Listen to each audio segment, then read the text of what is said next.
The impacted teeth can be classified according to various classification.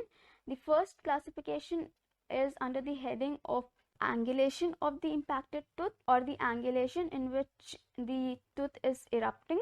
Then the relationship of the anterior border of the ramus, and third is the relationship between the first and second molar to the third molar. The first classification is about the angulation, and it was given by George Winters in 1926. He classified impacted molars as vertically impacted, in which the tooth erupts in a vertical direction, then a mesioangular impaction, in which the crown of the teeth is tilted towards the second molar in a mesial direction, and this type of impaction is the least difficult to remove, and it is the most common impaction seen. Third is the distoangular impaction. In this, the long axis of the impacted tooth is angulated in a distal direction or towards the posterior direction away from the second molar. The distoangular impactions are considered to be most difficult impacted tooth to remove, and since the path of withdrawal is into the ramus of the mandible, bone removal or splitting of the tooth may be required. The fourth is horizontal impaction. A horizontal impaction is the one in which the third molar is extremely inclined towards the second molar in a mesial direction, and it is relatively more difficult to remove as compared to the mesioangular tooth.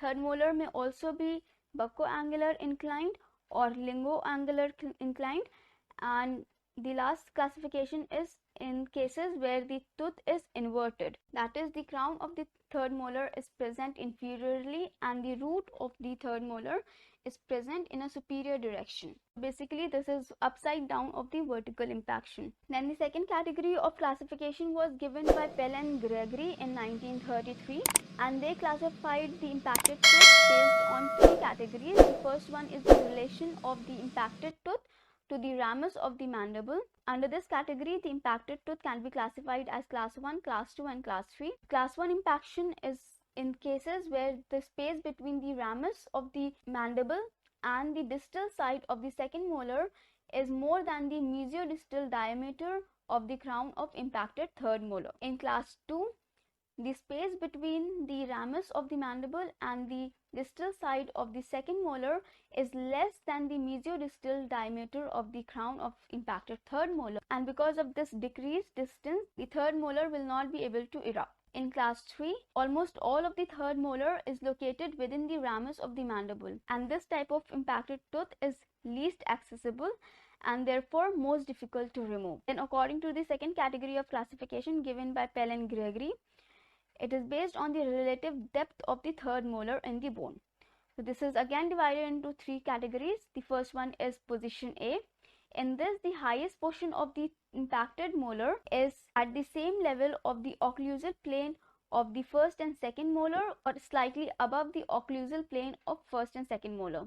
In position B, the highest portion of the impacted molar is below the occlusal plane of first and second molar, but above the cervical line of the second molar. And in position C, the highest portion of the impacted third molar is below the cervical line of the second molar. So as you can see over here, the occlusal plane of third molar is below the cervical line of the second and first molar. Then the third category given by Pell and Gregory was according to the long axis of impacted tooth in relation to that of the second molar, and this classification is similar to the Winters classification. So under this category, the impacted tooth could be vertically impacted, mesioangular, distoangular, horizontal, transverse impaction, buccoangular impaction, linguoangular impaction and inverted impacted teeth. Another classification was given by Case, and according to him, there are four categories. The first one is based on the angulation and position, which is further divided into mesioangular,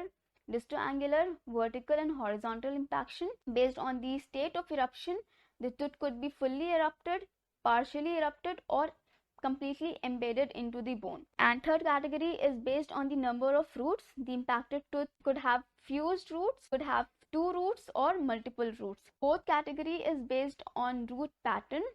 So the impacted tooth can have a favorable root in which the curvature of the root is in the same direction as the path of removal of tooth, and this makes this impaction procedure easier. Then second type could be unfavorable roots, in which the curvature of the roots are at different angles from the path of removal of tooth. So the removal of tooth becomes difficult. Then coming to the classification of impacted maxillary canine, this can be classified as class 1, in which the impacted canines are located in the palate, and it could be in horizontal, vertical or semi-vertical direction.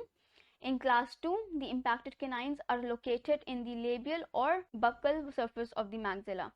And under this category also, the canines could be horizontally, vertically or semi-vertically angulated. In class 3, the impacted canines are located in both the palatal process and the labial or buccal maxillary bone. For example, the crown is in the palate and the root passes through between the roots of adjacent teeth into the alveolar process. In class 4, the impacted cuspids are located in the alveolar process, and it is usually vertical between the lateral incisors and the first premolars. And in class 5, the impacted cuspids or canines are located in an edentulous maxilla. So this was the classification of impacted molars and impacted maxillary canines. So this was it for this video. I hope you guys liked it. It's a wrap for now. I'll see you in the next video. Until then, bye bye and take care.